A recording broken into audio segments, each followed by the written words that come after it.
Parlons aujourd'hui d'une voiture qui semble avoir été conçue avec une main dans le cambouis et l'autre dans un seau de compromis. Imaginez-vous, si vous voulez, un pauvre bougre assis entre deux tabourets, incapable de choisir s'il veut boire une pinte ou s'enfiler un espresso bien serré. Eh bien, dans le monde automobile, ce triste cire a un nom, l'Alfa Romeo 155. Une voiture qui, à peine sortie des chaînes de montage, s'est fait éclipser comme une vieille ampoule par un projecteur LED dernier cri. J'ai nommé la 156, une diva roulante qui a relégué sa grande sœur au rang de vilain petit canard dont personne ne veut se souvenir. Aujourd'hui, quasiment 30 ans après avoir tiré sa révérence, la 155 traîne ses pneus dans l'ombre d'une histoire où elle n'a jamais eu le premier rôle, mais soyons justes, elle n'a pas non plus été la pire catastrophe sur roue. Alors cette 155 mérite-t-elle de finir dans l'oubli ? Certainement pas. Et c'est pourquoi nous allons en parler aujourd'hui.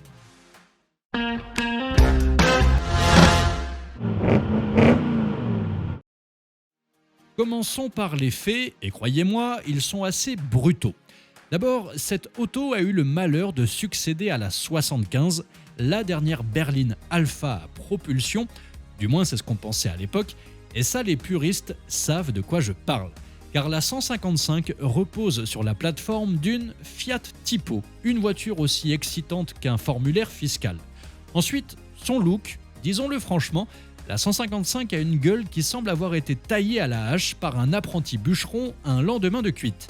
Pas franchement un canon de beauté, même pour les années 90, mais nous y reviendrons car c'est ce qui fait aujourd'hui tout son charme. Et pour couronner le tout, à l'époque, elle s'est fait voler la vedette par la 156, une œuvre d'art sur pneus qui a fait croire à tout le monde qu'Alfa Romeo allait enfin remonter la pente, et elle l'a fait, du moins pendant quelques années. Résultat, la 155 est devenue la paria de la famille, une sorte de cousin gênant qu'on évite d'inviter aux réunions. Pourtant, elle a ses fans. Vous savez, ce genre de personnes qui roulent en Peugeot 309 ou en Chrysler Le Baron en clamant que c'est le summum du génie mécanique.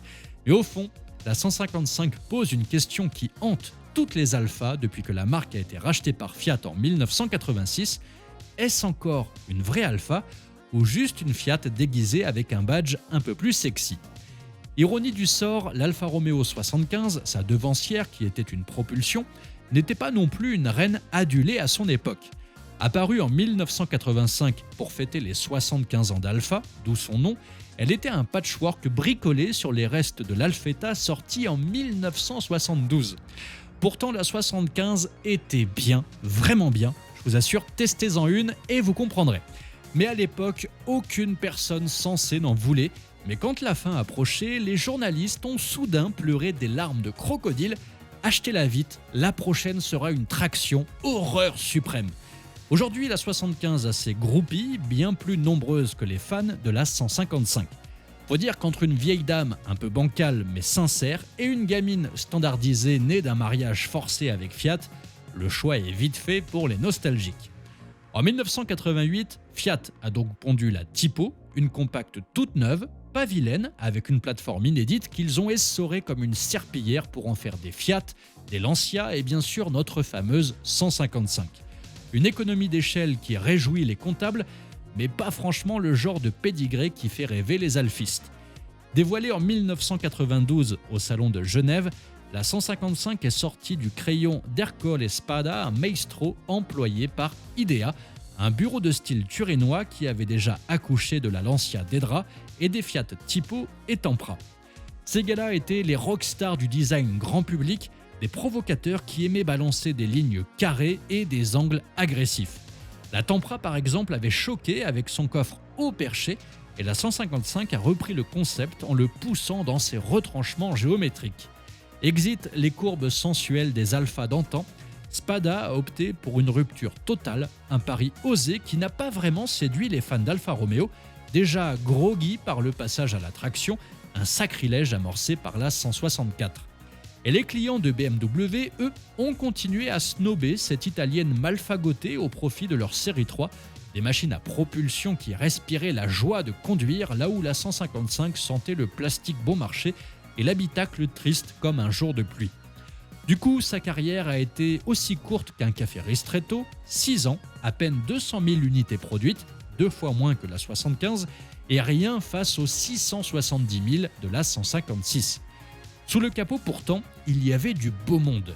Le légendaire Bialbero Alpha, dont la conception date tout de même des années 50, et le V6 Busso, un moteur qui ronronne comme un ténor italien mais bridé à 166 chevaux dans sa version 2,5 litres, histoire de ne pas trop énerver la Q4. Cette dernière, elle, empruntait le 4 cylindres Lampredi de la Delta Integrale avec transmission intégrale en prime, mais là encore castrée à 190 chevaux. Pas de quoi faire trembler une Audi Quattro, mais assez pour rendre cette version Q4 désirable, du moins pour ceux qui aiment les raretés. En 1995, un restylage a tenté de redonner un peu de mordant à l'ensemble avec des ailes élargies et un 2 litres Twin Spark boosté à 150 chevaux. La 155 a même brillé en compétition, un fait qui en fait encore saliver plus d'un aujourd'hui. Alors oui, la 155 n'a jamais retrouvé la magie des grandes alphas, ce mélange de charisme et de folie qui faisait vibrer les cœurs, mais elle a du caractère, un petit côté brut de décoffrage qui plaît aux amateurs de rareté, et à son prix actuel, franchement, c'est une affaire pour qui veut rouler différent sans se ruiner. Ce n'est pas une légende, mais c'est pas une loque non plus. Alors la prochaine fois que vous croiserez une 155, ne la snobez pas trop vite, elle a peut-être plus à dire qu'elle n'en a l'air. Alors dites-moi dans les commentaires si vous avez des souvenirs en 155. Bien sûr, abonnez-vous et je vous laisse avec un petit florilège des meilleurs moments de la 155 en compétition parce qu'il faut bien l'avouer, quel charisme de fou! Tarquini has caught Joachim Winkelhock, who is third. Into the S's. And look! Almost over on 2 wheels.